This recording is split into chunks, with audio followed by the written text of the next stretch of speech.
Hello students, welcome to our next class. Last class के अंदर हमने पढ़ा था हमारे पास numericals related to electric dipole and torque on an electric dipole in a uniform electric field and potential energy of the dipole when placed in a uniform electric field. Today we are going to discuss our next topic, that is area vector.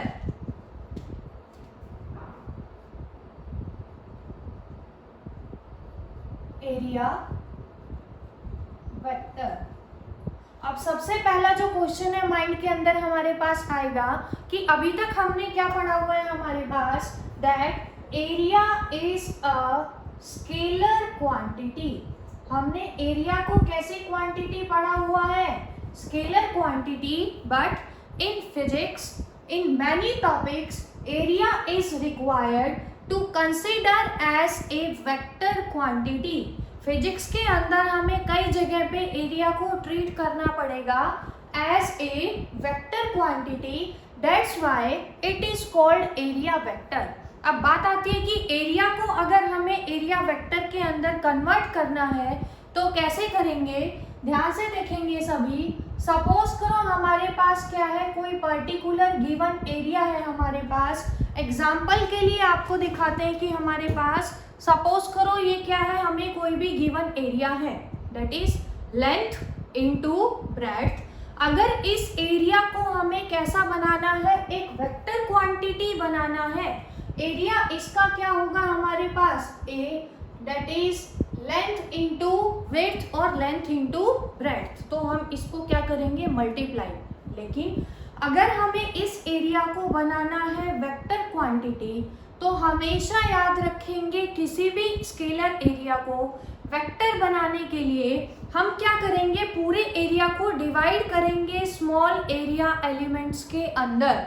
तो हमने suppose किया कि हमारा जो small area है total में से वो क्या है हमारा डी ए। ये जो है हमारा कैसा एरिया है, स्केलर एरिया।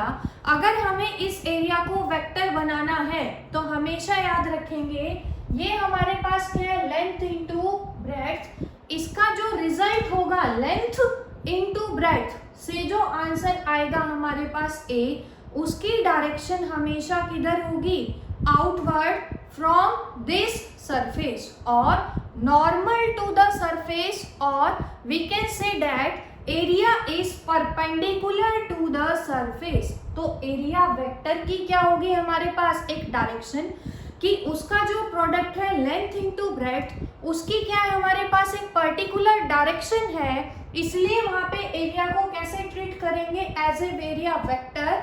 अगर एरिया को हमें ट्रीट करना है एज ए वेक्टर तो हम क्या करेंगे, इस पूरे एरिया में से एक स्मॉल एरिया रिप्रेजेंट करेंगे। हमने पढ़ा हुआ है हमारी प्रीवियस क्लास के अंदर, किसी भी वेक्टर क्वांटिटी की डायरेक्शन को रिप्रेजेंट करते हैं यूनिट वेक्टर से, तो आउटवर्ड डायरेक्शन में हम क्या ड्रॉ करेंगे, एक यूनिट वेक्टर।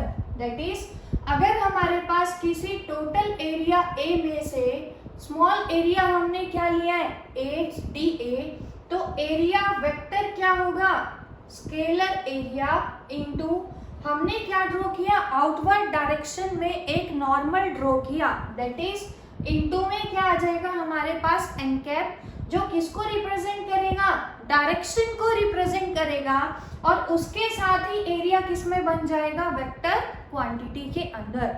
फॉर एग्जाम्पल अब हमने क्या लिया है, ये कोई भी एरिया, इसको अगर हम क्या ड्रॉ करेंगे, पेपर के ऊपर या बोर्ड के ऊपर ड्रॉ कर रहे हैं, ध्यान से देखेंगे सभी। सपोज कीजिएगा ये हमारे पास कितना है, ए, ये हमने कितना ले लिया, बी। अब ए और बी दो वेक्टर जो हम ले रहे हैं उनके बीच का एंगल हमने एज्यूम किया, दैट इज थीटा। उसके बाद हमने क्या किया, इस पॉइंट से एक परपेंडिकुलर डालेंगे। लेंथ का एरिया का फॉर्मूला हमने पढ़ा हुआ है क्या, लेंथ इंटू विड्थ या लेंथ इंटू ब्रेड्थ। तो यहाँ से इस राइट एंगल ट्रायंगल के अंदर जब ये परपेंडिकुलर डालेंगे तो परपेंडिकुलर की वैल्यू कितनी आएगी, बी साइन थीटा, और इसकी वैल्यू कितनी आएगी, बी कॉस थीटा। अगर ये हमारे पास बी साइन थीटा है तो यहाँ से जो हम लाइन ड्रॉ करेंगे इसके पैरेलल, वो भी कितनी होगी, b साइन थीटा। तो यहाँ से जब एरिया निकालेंगे कितना आएगा, लेंथ कितनी थी इसकी a इंटू विड्थ या ब्रेड्थ कितनी आ गई, b sine theta.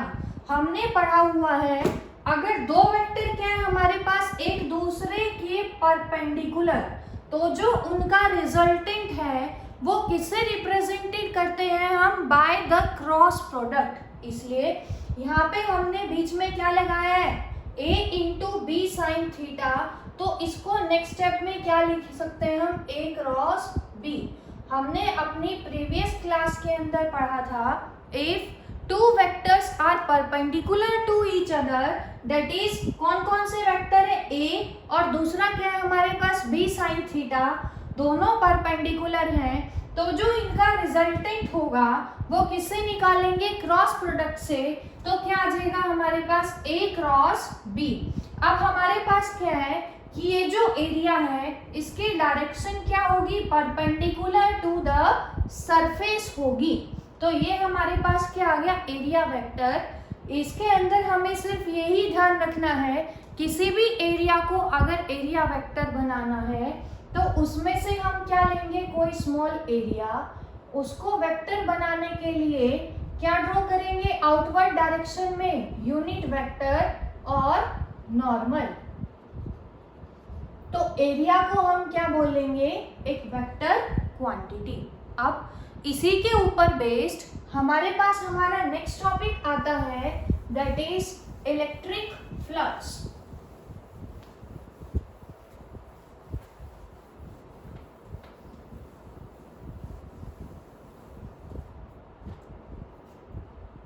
Electric flux, ये नई टर्म हमने पढ़ने जा रहे हैं यहाँ पे। इससे पहले हमने पढ़ा हुआ है इलेक्ट्रिक फील्ड इंटेंसिटी के बारे में, electric field due to a point charge के बारे में, वो सब हम अपने पिछली क्लासेस के अंदर डिस्कस कर चुके हैं। तो अब जो यहाँ पे नई टर्म आई है हमारे पास, फ्लक्स, किससे रिलेटेड है, इलेक्ट्रिक फ्लक्स। सिमिलरली मैग्नेटिज्म के चैप्टर के अंदर हम एक टर्म पढ़ेंगे, मैग्नेटिक फ्लक्स। तो आज हम किसके बारे में डिस्कस करने जा रहे हैं, इलेक्ट्रिक फ्लक्स के बारे में। तो इसको हम क्या बोल सकते हैं, quantity of electric field. Quantity of electric field को ही हमने क्या नाम दिया है यहाँ पे, इलेक्ट्रिक फ्लक्स। इसको समझने के लिए हम एग्जाम्पल लेने जा रहे हैं।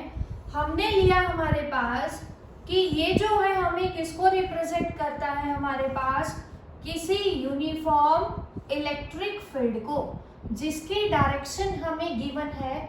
हमें पता है इलेक्ट्रिक फील्ड की डायरेक्शन क्या होती है, from positive to negative. Similarly हमने इलेक्ट्रिक फील्ड एक और लिया, दोनों के अंदर डिफरेंस क्या है हमारे पास, this is a rare case of electric field because it is weak electric field. ये जो इलेक्ट्रिक फील्ड है हमारे पास वीक है। वीक क्यों है, क्योंकि फील्ड लाइंस क्या है, कम। फील्ड लाइंस की स्ट्रेंथ जितनी ज्यादा होगी उतना ज्यादा स्ट्रॉन्गर क्या होगा हमारे पास, इलेक्ट्रिक फील्ड। तो ये जो है हमारे पास किसको रिप्रेजेंट कर रहा है, स्ट्रॉन्ग इलेक्ट्रिक फील्ड को। उसके बाद हम क्या कंसीडर कर रहे हैं कि हमने कोई पर्टिकुलर एरिया लिया, सेम एरिया को हमने यहाँ पे भी रखा और इस फील्ड के अंदर भी रखा।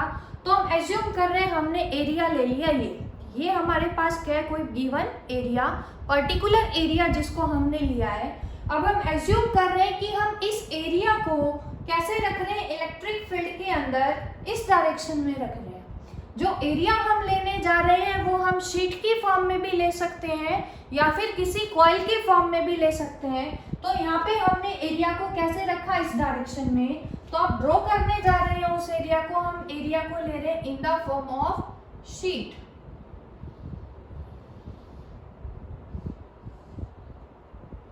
ये हमने क्या लिया, हमारे पास कोई भी गिवन एरिया। अब हमने अभी पिछले टॉपिक के अंदर पढ़ा था कि अगर जो एरिया है हमारे पास कैसी क्वांटिटी होती है, स्केलर, उसको वेक्टर बनाना है तो आउटवर्ड डायरेक्शन में क्या करेंगे, नॉर्मल ड्रॉ। अब एरिया को हमने कैसे रखा हुआ है, ऐसे नॉर्मल जो होगा आउटवर्ड डायरेक्शन में किधर होगा हमेशा, ये जो है किसकी डायरेक्शन होगी, नॉर्मल की, क्योंकि एरिया हमने ऐसे रखा हुआ है तो नॉर्मल किधर जाएगा हमारे पास, इस डायरेक्शन में, तो ये क्या बन जाएगा हमारे पास, एरिया वेक्टर बन जाएगा एरिया।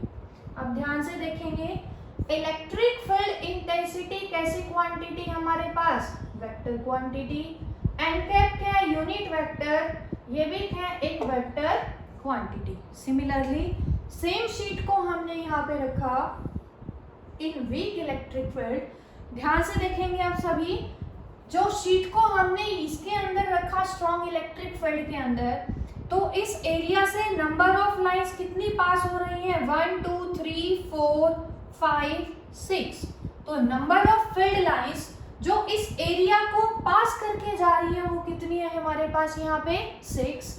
लेकिन इसके अंदर वीक इलेक्ट्रिक फील्ड के अंदर कितनी फील्ड लाइन है, 1 2, तो इलेक्ट्रिक फील्ड लाइंस कितनी पास हो रही है यहाँ पे, 2। अब जो है हमारे पास ये जो टर्म है कि नंबर ऑफ फील्ड लाइन पर सेकंड में किसी गिवन एरिया को कितनी पास करेंगी, उसी को हम क्या बोलते हैं, इलेक्ट्रिक फ्लक्स। अब यहाँ पे जो है फील्ड लाइन ज्यादा तो फ्लक्स भी क्या होगी, ज्यादा, that is flux will be more, and इस केस में कैसा होगा, फ्लक्स विल बी लेस। तो यहाँ से शायद आप लोगों को इलेक्ट्रिक फ्लक्स का मतलब पता चल गया होगा कि total number of field lines crossing a given area is called electric flux. तो यहाँ से डेफिनेशन क्या आएगी हमारे पास, total number of field lines crossing a given area in a uniform electric field is called electric flux। किसी given area को electric field में जब रखेंगे तो उसमें से जो number of field lines pass होंगी उसी को हम क्या बोलते हैं, इलेक्ट्रिक फ्लक्स। अब बात आती है जो इलेक्ट्रिक फ्लक्स है उसको हम डिनोट किससे करते हैं, उसका मैथमेटिकल रिप्रेजेंटेशन कैसे होगा। तो ध्यान से देखेंगे सभी, जो इलेक्ट्रिक फ्लक्स है हमारे पास उसका सिंबल होता है हमारे पास that is phi. Electric flux को किससे रिप्रेजेंट करते हैं, हमेशा फाई से। कैसे रिप्रेजेंट करेंगे, क्या मैथमेटिकल फॉर्म होगी, ध्यान से देखेंगे। इस फिगर के अंदर हमें क्या गिवन है, 2 वेक्टर गिवन है। एक तो क्या है इलेक्ट्रिक फील्ड इंटेंसिटी, दूसरा हमें क्या गिवन है, normal vector drawn in outward direction. हमने 11th क्लास के अंदर पढ़ा हुआ है, अगर हमारे पास 2 वेक्टर सेम डायरेक्शन में एक्ट कर रहे हैं तो उनका रिजल्टेंट हम निकालते हैं, कैसे निकालते हैं, with the help of dot product. तो यहाँ पे जो हमारे पास है कि इलेक्ट्रिक फ्लक्स किसके बराबर आएगी, डॉट प्रोडक्ट के बराबर, that is E dot ds vector. यहाँ पे ई किसको रिप्रेजेंट कर रहा है, इलेक्ट्रिक फील्ड इंटेंसिटी को, और ds वेक्टर किसको रिप्रेजेंट कर रहा है, एरिया वेक्टर को। किसी भी एरिया को वेक्टर हमने पढ़ा था कैसे बनाएंगे, आउटवर्ड डायरेक्शन में किसी स्मॉल एलिमेंट को लेके क्या ड्रॉ कर देंगे, नॉर्मल ड्रॉ। अब दोनों सेम डायरेक्शन में तो रिजल्टेंट आएगा डॉट प्रोडक्ट से। डॉट प्रोडक्ट का फॉर्मूला हमने पढ़ा हुआ है ई ds cos theta.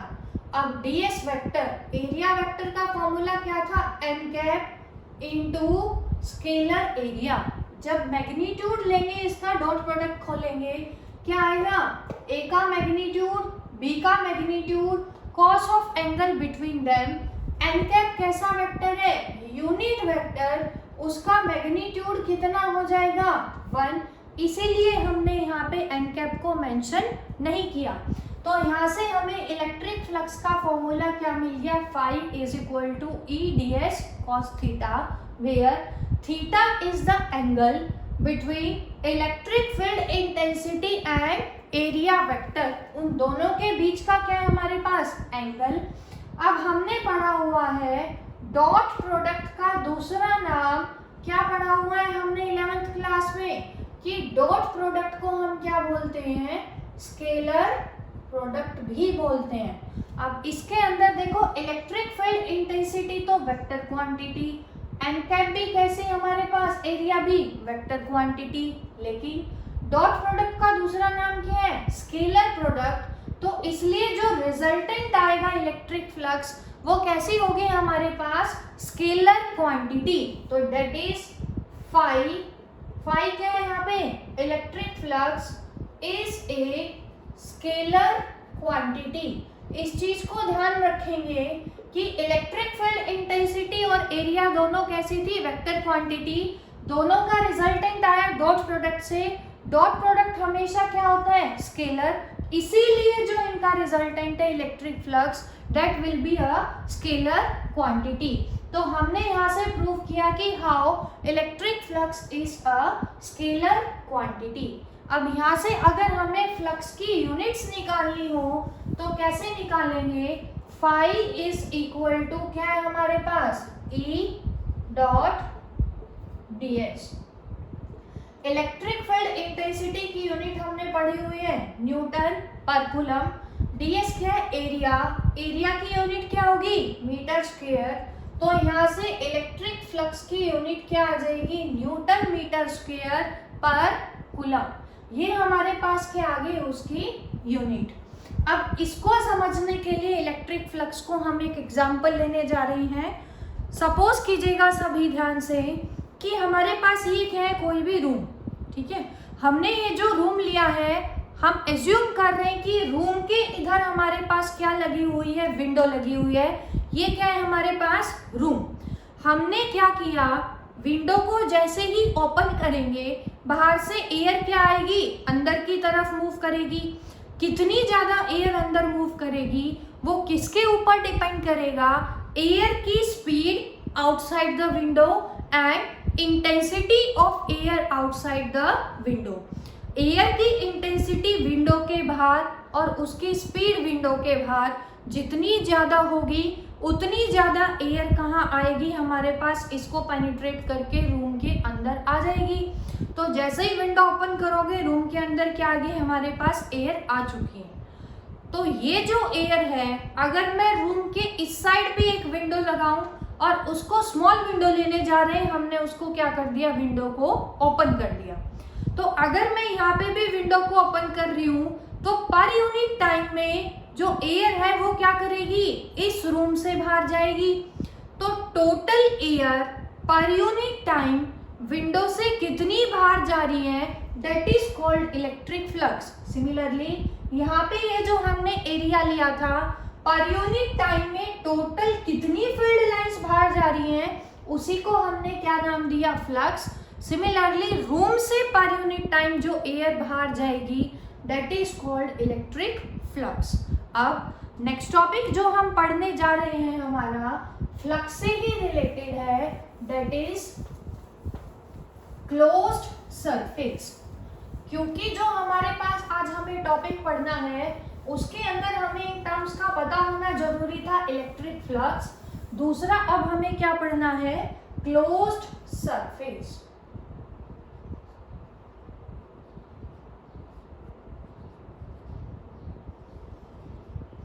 Closed surface का मतलब क्या है हमारे पास, सबसे पहले हमें इसका मतलब पता होना चाहिए। तो इसके लिए हमने क्या किया, पहले एक एग्जांपल ले लेते हैं हम। सपोज करो ये क्या है हमारे पास, कोई भी पॉइंट चार्ज Q।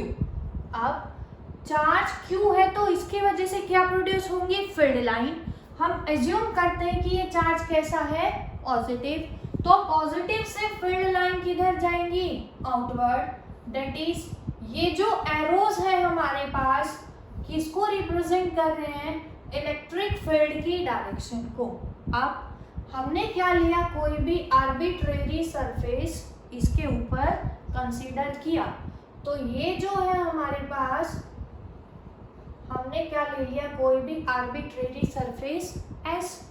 अब हमें क्या निकालना है, ये जो सरफेस है इसके थ्रू टोटल इलेक्ट्रिक फ्लक्स कितनी पास हो रही है। तो कैसे निकालेंगे, ध्यान से देखेंगे सभी। यहाँ पे इस पॉइंट पे जो सरफेस है इस पॉइंट को नाम दे दिया हमने S1, सरफेस का पॉइंट S1। अब इलेक्ट्रिक फील्ड की डायरेक्शन किधर जा रही है, इस डायरेक्शन में। इस एरिया, पूरे एरिया से निकालने की बजाय हमने पढ़ा था एरिया वेक्टर के अंदर पूरे एरिया को क्या करेंगे, डिवाइड करेंगे इनटू स्मॉल एलिमेंट्स। कैसे करेंगे, आउटवर्ड डायरेक्शन में एक नॉर्मल ड्रॉ करके। सपोज करो ये क्या है हमारा नॉर्मल वेक्टर जो इलेक्ट्रिक फील्ड के साथ एंगल बना रहा है, कितना, θ1, या थीटा ले लो इस एंगल को, कितना एंगल बना रहा है, एंगल थीटा। तो जो टोटल फ्लक्स है यहाँ पे इलेक्ट्रिक फील्ड भी कितना ले लो, E1। तो टोटल फ्लक्स φ1 जो कहाँ पे है, पॉइंट S1 पे, किसके बराबर आएगी, E1। जो स्मॉल एरिया हमने लिया उसको मान लेते हैं ds1, क्या आएगा, ds1 cos ऑफ थीटा, क्योंकि एंगल कितना है, थीटा। सिमिलरली अब हमने क्या ले लिया, इसके ऊपर कोई पॉइंट ले लिया S2।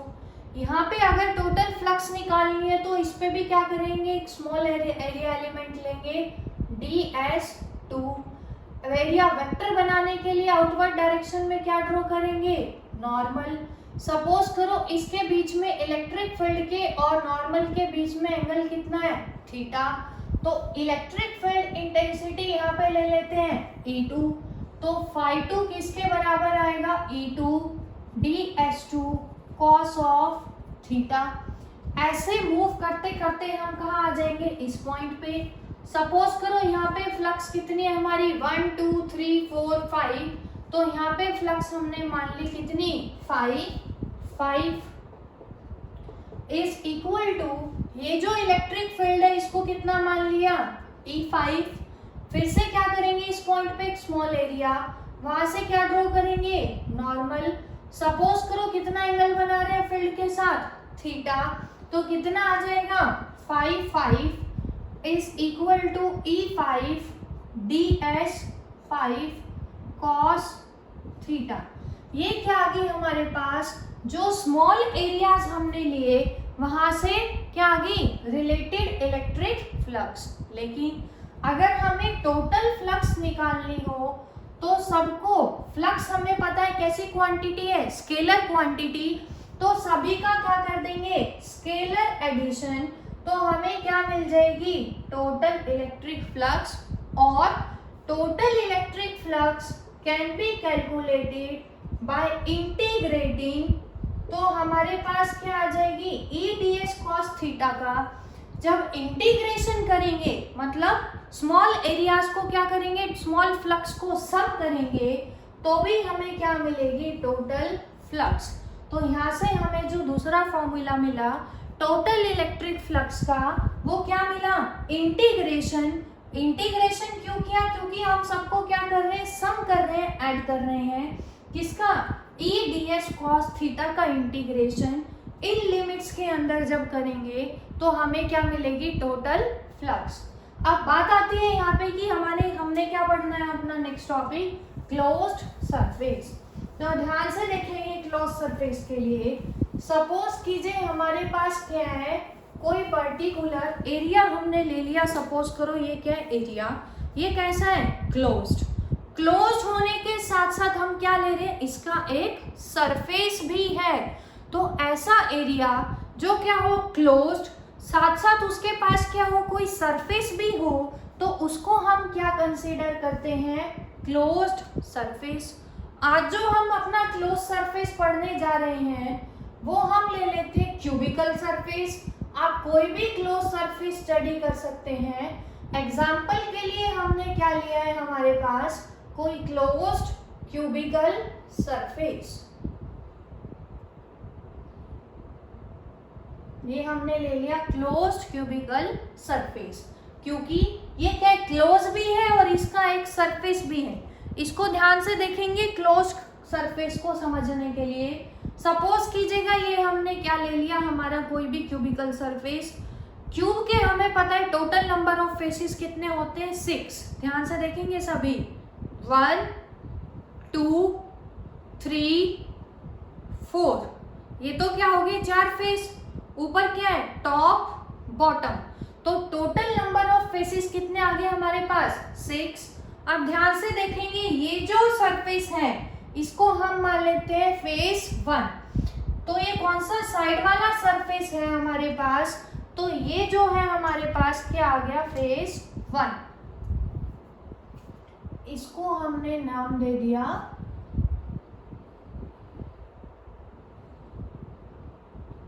1। आगे सबको समझ, तो ये क्या है हमारा 1। उसके बाद जो सामने वाला फेस है उसको क्या नाम दे देते हैं, 2। फ्रंट फेस कौन सा है हमारा, ये वाला, तो इसको हमने नाम दे दिया 2।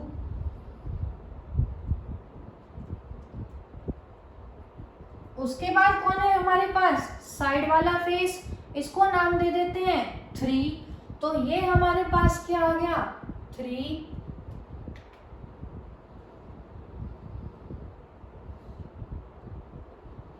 उसके बाद क्या आएगा हमारे पास, 3 के बाद ये पीछे वाला फेस, ध्यान से देखेंगे सभी, 1 2 3 4, पीछे वाला फेस।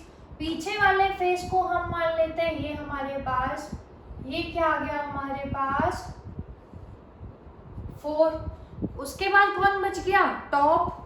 टॉप हमारा कौन है, ये टॉप को हमने मान लिया 5। ये क्या है हमारा बॉटम, इसको हमने मान लिया बॉटम, और इस फेस को क्या नाम दे दिया 6।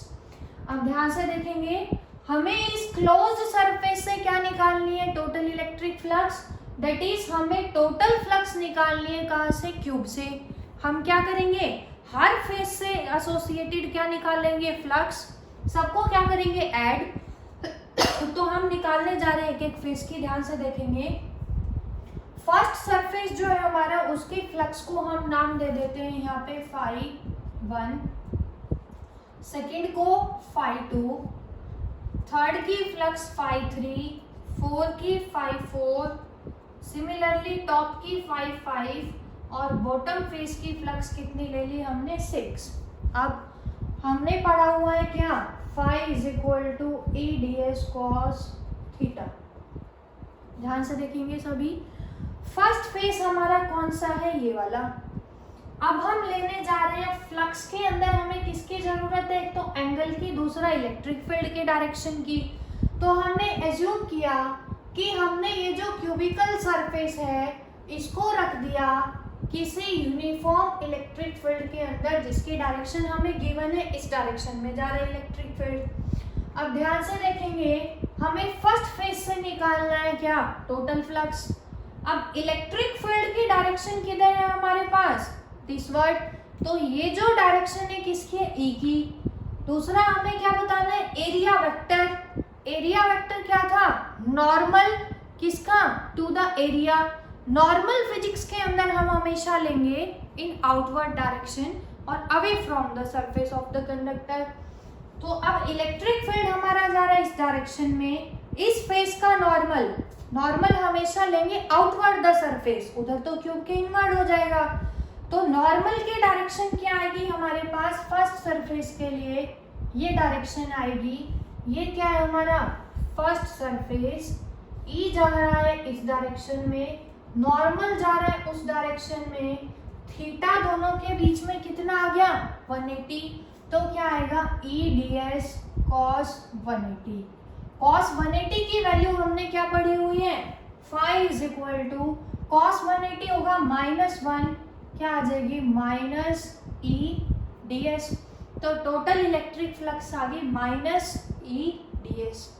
उसके बाद हमारे पास क्या है phi2।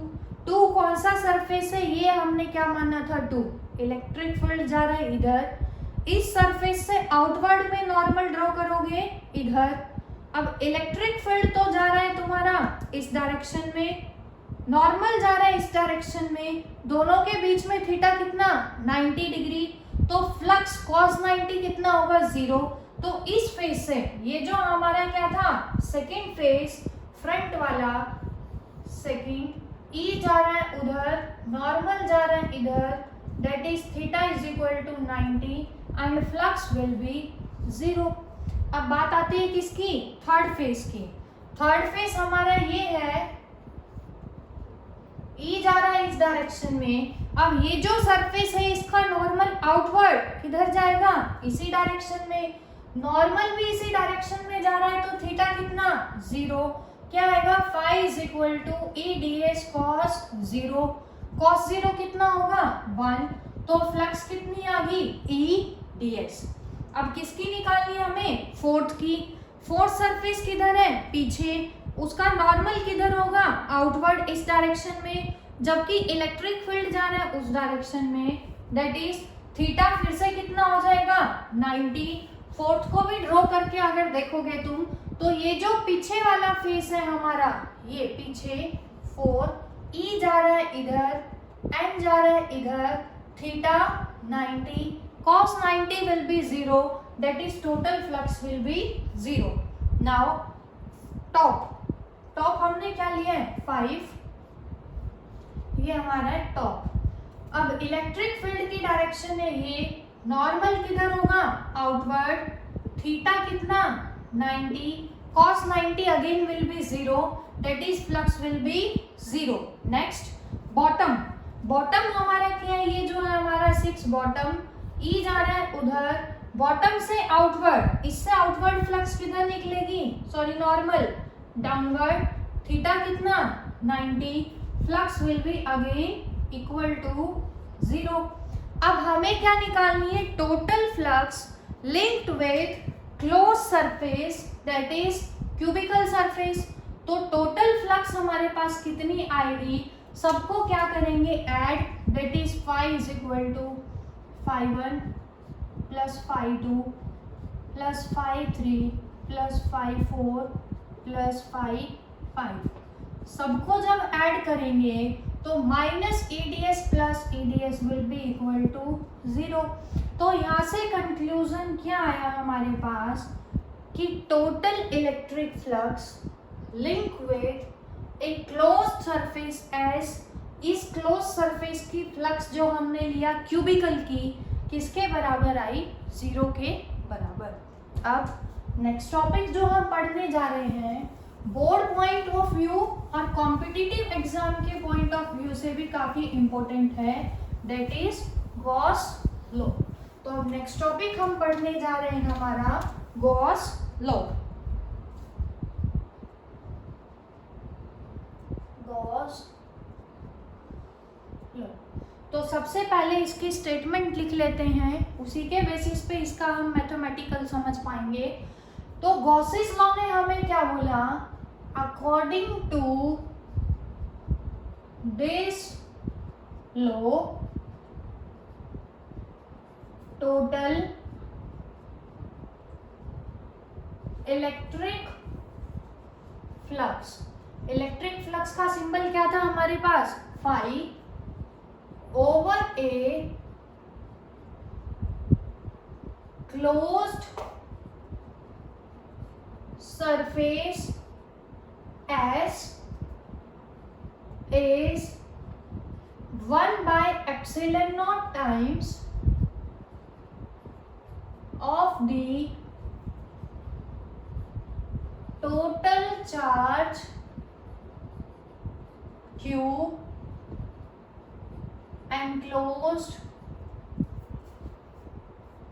by the surface। आप ध्यान से देखेंगे इसको सभी स्टेटमेंट के अंदर हमने क्या लिखा है, total electric flux phi, that is phi. Total electric flux का फॉर्मूला हमने क्या पढ़ा था, इंटीग्रेशन करेंगे स्मॉल एरिया एलिमेंट्स की फ्लक्स का, तो क्या आया था हमारे पास E dot D S is equal to 1 upon epsilon naught times, किसका है 1 upon epsilon naught times, total charge का जो किसके अंदर है, टोटल चार्ज किसी भी क्लोज सरफेस के अंदर। तो सबसे पहली कंडीशन तो क्या याद रखेंगे कि Gauss law is applicable only for closed surfaces. यहाँ गया हमारे पास। अब हम क्या करेंगे, इसको मैथमेटिकली प्रूव करेंगे कि टोटल इलेक्ट्रिक फ्लक्स किसी भी क्लोज सरफेस की किसके बराबर होगी, 1/ε0 times of total charge enclosed by the surface.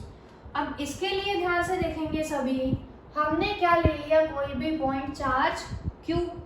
Point charge की वजह से हमें इलेक्ट्रिक फील्ड का डिस्ट्रीब्यूशन पता है। कैसा पढ़ा हुआ है हमने, स्फेरिकल डिस्ट्रीब्यूशन। तो ये हमने क्या ले लिया, कोई पॉइंट चार्ज, उसकी वजह से इलेक्ट्रिक फील्ड का डिस्ट्रीब्यूशन ड्रॉ किया। अब ये जो इलेक्ट्रिक फील्ड है, तो इससे हमने क्या ड्रॉ कर दिया, एक क्लोज्ड सरफेस। पॉइंट चार्ज की वजह से सरफेस कैसा बन गया, ध्यान से देखेंगे सभी, स्फेरिकल सरफेस। ये जो सरफेस है जो टच कर रहा है किसको, electric field at any point, किसकी वजह से, due to a point charge. इस सरफेस को हम बोलते हैं गॉसियन सरफेस। ध्यान से सुनेंगे सभी, a surface touching all the points of electric field due to a point charge is called a Gaussian surface. तो अब हम क्या करेंगे, किसी भी स्फेरिकल सरफेस की वजह से क्या निकालेंगे, टोटल इलेक्ट्रिक फ्लक्स। तो हमने क्या ले लिया, कोई पॉइंट चार्ज Q लिया, उसकी वजह से हमने क्या ड्रॉ कर दिया, पॉइंट चार्ज Q की वजह से कोई भी Gaussian surface, that is a spherical surface. अब हमने एज्यूम किया कि हमें निकालनी है इलेक्ट्रिक फील्ड इंटेंसिटी E। किसी पॉइंट P पे जो सेंटर से कितनी डिस्टेंस पे है, R डिस्टेंस पे, हमने पढ़ा हुआ है electric field intensity at any point P।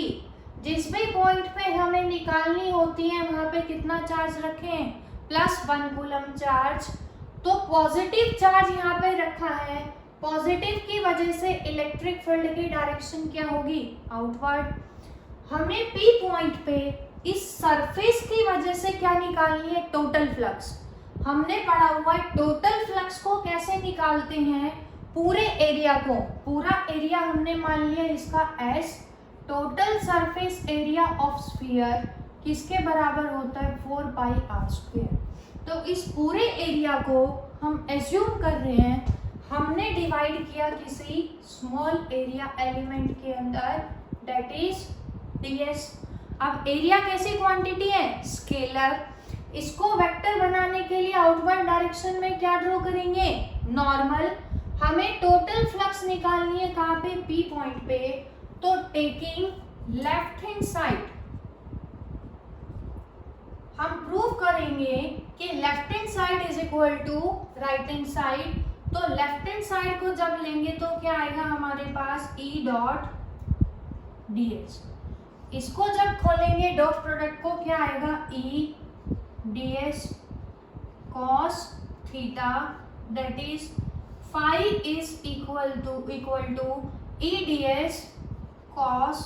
अब ध्यान से देखेंगे सभी, नॉर्मल वेक्टर की डायरेक्शन आउटवर्ड, E की डायरेक्शन भी outward, that is theta is equal to 0 degree. तो ये किसके बराबर आ गया, cos 0 के बराबर। तो यहाँ से क्या आ गया, E ds, because cos 0 is equal to 1।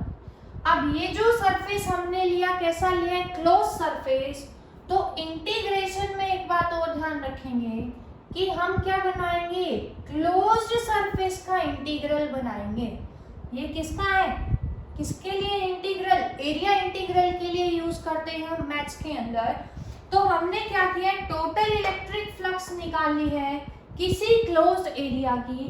तो इंटीग्रेशन के ऊपर हम ये क्या करेंगे, क्लोज्ड का सिंबल ये वाला यूज करेंगे।